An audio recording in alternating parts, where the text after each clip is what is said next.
Viewers, more skeletons are tumbling out on how there were attempts made to save the accused minor in the Pune Porsche crash case. According to Pune police, there was an attempt made by the minor accused father to pin the blame for the accident on the family driver.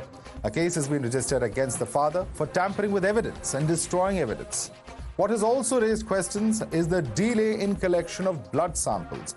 The crash took place at 2:30 a.m., but the boy's blood alcohol test was conducted at 11 a.m., which is 8 hours later. The second sample was taken at around 7 p.m. to 8 p.m., which means there was a delay of another 8 to 9 hours. But the Pune police has downplayed this gap and said that their case is not dependent on the blood report alone. Pune Police Commissioner also stated that the minor accused was in his senses and had full knowledge that due to his conduct, deaths could happen. त्याचे विषयी आवश्यक evidence आणि ते evidence technical evidence आणि त्या प्रकरणात कोणी evidence नाश करायची प्रयत्न केला का हे सर्व गोष्टीवर ते एसीपी दर्जाचे अधिकारी त्या प्रकरणाची तपास करत आहे की ही पूर्णपणे इन सेन्सेस यांचे करून ही कंडक्ट झालेली आहे जे culpable homicide not amounting to murder आहे ज्यामध्ये 10 वर्षाची शिक्षा आणि नॉन बेलेबल स्वरूपाचे केस आहे की त्या काळात काही घटनाक्रम जेनेवर ड्रायव्हर बदलण्याची प्रयत्न करण्यात आली होती ही गोष्टी समोर आलेली आहे. माननीय आमदार महोदय जे पब्लिक रिप्रेझेंटेटिव्ह आहे ते पोलीस स्टेशनला आले होते का ते पोलीस स्टेशनला आले होते ही it is a matter of record it is a matter of fact यामध्ये कोणताही दोन मत नाही है. A special police team has been formed to probe lapses on part of the local police in the initial inquiry into the matter. An ACP level officer has been appointed to check the allegations against the police officers of local Yerwada police station. The special inquiry team has seized CCTV from the police station as well. Times Now has learned that after the incident, Assistant Police Inspector and Police Inspector from Yerwada Police Station had reached the spot of the accident, but they did not inform the wireless control room about this accident. Had they done it, the DCP on night duty would have been alerted. It was only in the early morning that senior cops learnt about the accident. After this big lapse came to the fore, the 2 errant police personnel have been suspended for not following protocol. Times also spoke to the night round DCP who was in charge of the area, and he confirms the information was not relayed to him. Sir आप उस दिन night round में थे, खाली question जानना है. क्या ये बात सही कि आपको जानकारी नहीं मिली? Just a minute. क्या वायरलेस कंट्रोल में कॉल नहीं किया तो आपको जानकारी नहीं मिली थी? बात सच? हाँ, मुझे उस टाइम जानकारी नहीं. आप नाइट राउंड में थे? या आई वाज संडे को. Yes yes. तो जानकारी सीनियर पीआई ने दी नहीं? हाँ, उस टाइम नहीं थी. I was busy. द खड़क में एक फायरिंग का कुछ इशू हुआ था तो आई वाज ओवर देयर. लेकिन नॉर्मली दिया जाना चाहिए ऐसा आपको लगता है कि वायरलेस नॉर्मली देनी चाहिए? Meanwhile, there's a big breaking news coming in. Times Now has spoken to eyewitness and complainant in this case, Akib Mullah, who's confirming that it was indeed the boy in a black T-shirt who was behind the wheels and not the driver. Listen in. लेकिन आपने गाड़ी पे driving seat पे कौन था उसको देखा आपने? जी वहाँ के जो लोकल है जो तो प्रेजेंट थे और जिस हिसाब से मैंने ऐसे देखा तो ब्लैक शर्ट वाला लड़का था. इतना मेरे को सुनने में आया है तो उसी हिसाब से अभी चल रहा है. All right, Rakesh and Abhishek are joining us for more on this. I believe you've spoken to Akib. What did Akib tell you that is very significant in this case? Because there has been an attempt to make the driver the scapegoat, put the blame at his doorstep. But that will not happen because eyewitnesses are saying something else, Rakesh and Abhishek.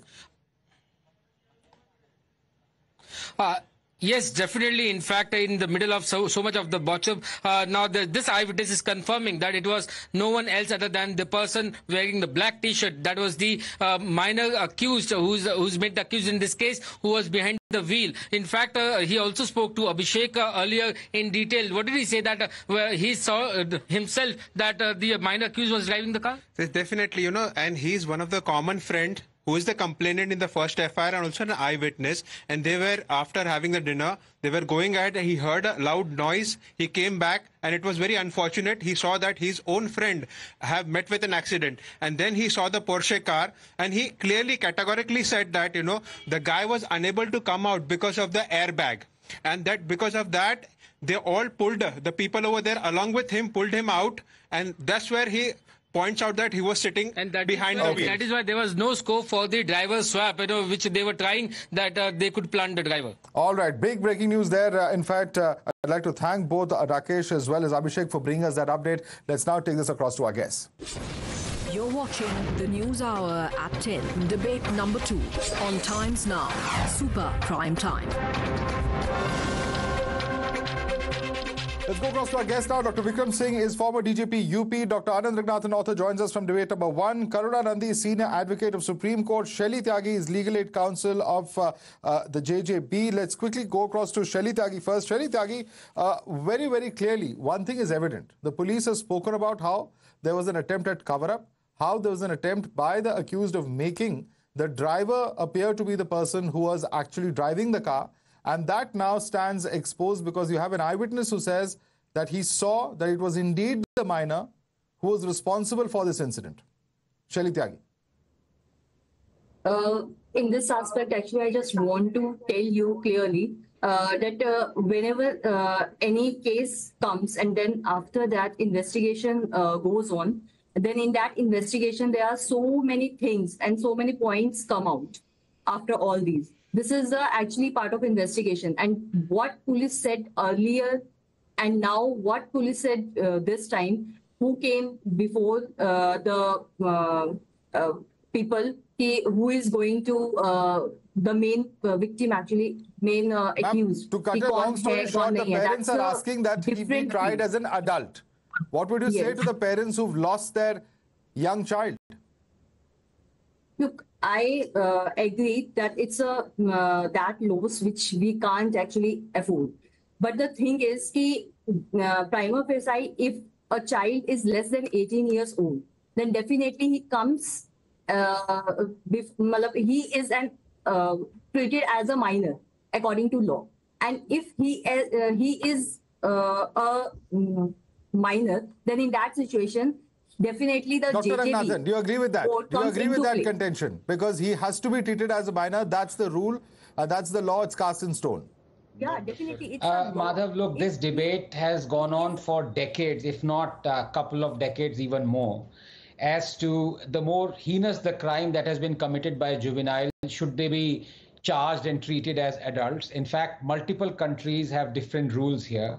Generally, what we follow is the one in UK, where, of course, below 18 is considered minor.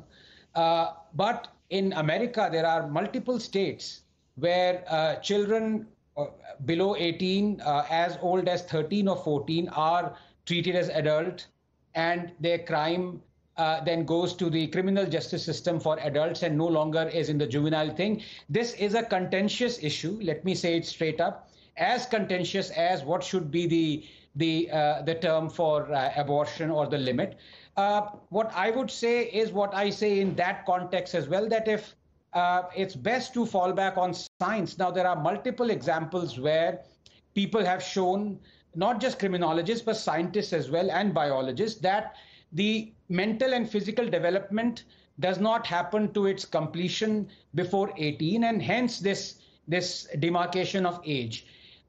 There has been an amendment to our JJB that says that depending upon the severity of the crime and the length of the punishment, above 16 till 18, the child, so-called child, should be treated as an adult and tried as an adult. Right. Be that as it may, I would still say it's a contentious issue, and it should be deliberated because we must reach a conclusion one way or the other. Yeah, Karuna Nandi, if there is an option as per the law, why should it not be exercised in this case, where you have, and it's not an isolated case, you do have a problem, and you'd recollect in the national capital, there was a case of an underage Mercedes car driver who similarly snuffed out a young life. End of the day, we cannot have rich, spoiled brats running riot and literally, of course, taking people's lives because of their irresponsibility. So, So Anand Ranganathan has correctly spoken of what the law is, and I'll make a couple of corrections. The first is that it depends on whether it's a heinous offense or not. Is this a heinous offense? Well, it's resulted in death. It's not murder, but it has resulted in death. The Tirumurti judgment of the Supreme Court is quite clear that essentially what needs to happen is that Juvenile Justice Board needs to decide under sections 15 and 19 of the Act, for the lawyers watching, and they need to decide whether the young person between 16 and 18 had the mental capacity, neurologically, cognitively, etc., to understand the consequences of the crime, to have the requisite mens rea, to have the requisite intention to commit the crime. For example, if the child is below 7, then they just go off scot-free regardless of whether they have committed murder or not. And also the circumstances. Look, in this circumstance, it's a 17-year-old. He was drunk. He was apparently driving in this situation, and driving a car that didn't even have a registration. So it really appears that the family has given him and allowed him the kind of impunity that is sorry to interrupt you, Karuna. We are almost out of time. Just want to get a quick response from Dr. Vikram Singh before we wrap up the show. Dr. Vikram Singh, of course, a number of circumstances, not just the fact that the car was not registered or that he was below age, underage drinking, underage driving, also an attempt at cover-up. And that's what makes this, or at least would add to the mens rea in this case, would you say? Absolute mens rea, serial offender, drinking 50,000 rupees worth of liquor, driving a car that is unregistered, inebriated, killing 2 people and trying to whitewash the offense that he has committed. If this is not mens rea, if this is not murder, then what is? He should be treated as an adult, and then the father and the grandfather are equally complicit. Section 120B of the IPC should be invoked against the grandfather, the father, and the delinquent driver also. And the manner in which he was served, I feel that the entire system went head over heels to serve him and get him out of the hooks. And look, 300 words essay. 300 words is a paragraph, not an essay. So I would say there's mens rea. He should be treated as an adult because he had the cognitive power. And definitely questions about the police as well. The soft kid gloves with which he was treated, the delays in conducting of the blood alcohol tests, allegations of whether he was given fast food to actually dilute the alcohol levels. There are several questions that remain unanswered, and perhaps only a comprehensive investigation will bring out where all the systemic lapses have been. But for the moment, Dr. Vikram Singh, Dr. Anand Ranganathan, as well as Karuna Nandi and Shali Tyagi, thanks so much for joining us this evening.